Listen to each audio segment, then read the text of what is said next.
we had heard that the wages of men had been stagnating.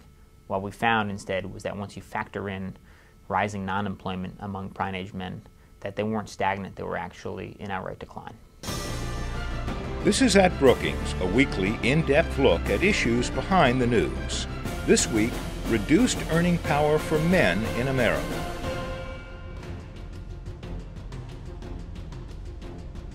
Reversing a history of steady wage growth and upward mobility, American men today face rising rates of unemployment, and many who do have jobs see stagnant wages, earning little more than their counterparts did in the 1950s. Advances in technology, expanding globalization, and the need for more education all fuel this trend, notes senior fellow Adam Looney. For many Americans in search of advancement, a leg up in the labor market is hard to find. If you look particularly at men over the last 40 years, what you see is that for men that work, their wages have been roughly stagnant, but there's been rising rates of non-employment. So for example, in 1969, almost 95% of prime-age men worked. Today, almost 1 in 5 men don't work at all.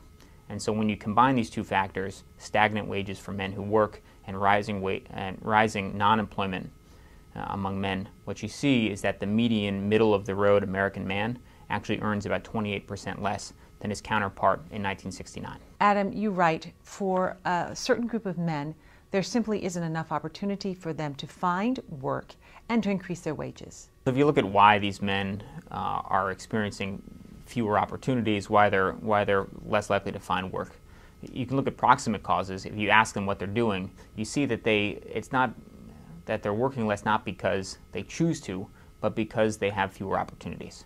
So if you ask men what they're doing, they're much more likely today to say that they're unable to find work. They're more likely today to say that they're disabled or unable to work. They're actually much more likely to be incarcerated, for example. And those are all largely involuntary reasons for non-employment.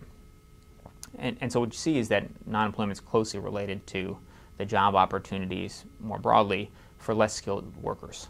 And certainly education plays a role in all of this. The premium to a college degree has increased a lot over the last 30 years. A college graduate now earns roughly double, almost double what an individual with only a high school diploma earns. And that's true right off the bat. So we just looked recently at the earnings of 23, 24-year-olds today. So these are people who graduated from college in the midst of this terrible recession.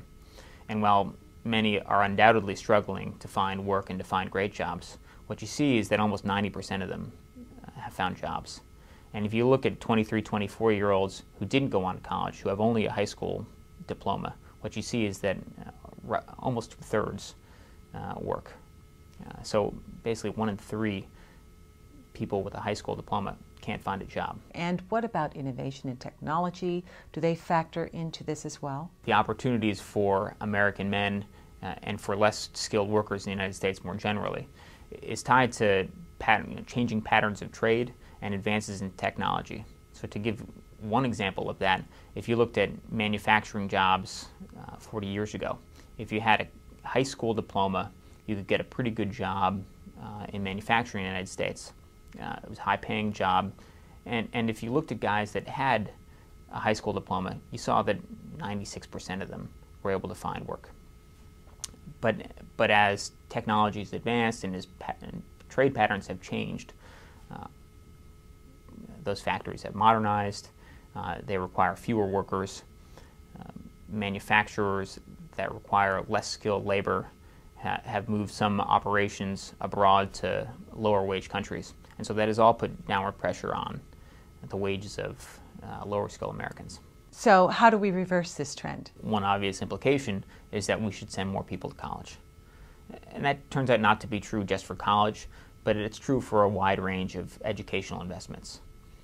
Starting from early childhood investments, improvements in our K-12 system, policies to increase high school completion, policies to encourage greater college attendance.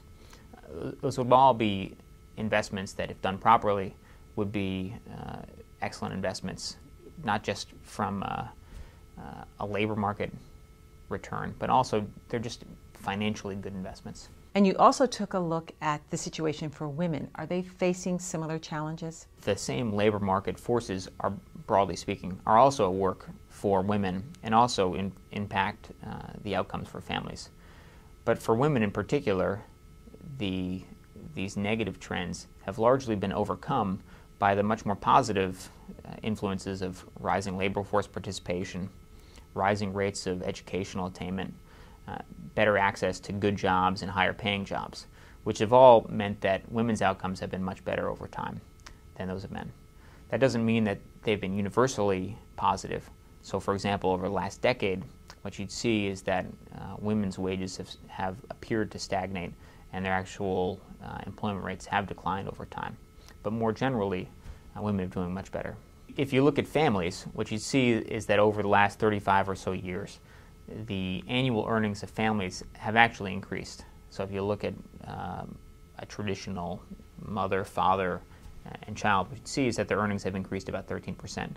The reason why earnings have increased is largely because the number of hours they work each year has increased. And that's basically because more women now participate actively in the formal labor market.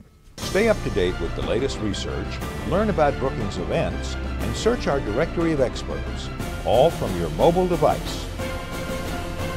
To download Brookings for your BlackBerry, Android, iPhone, or iPad, go to brookings.edu/mobile.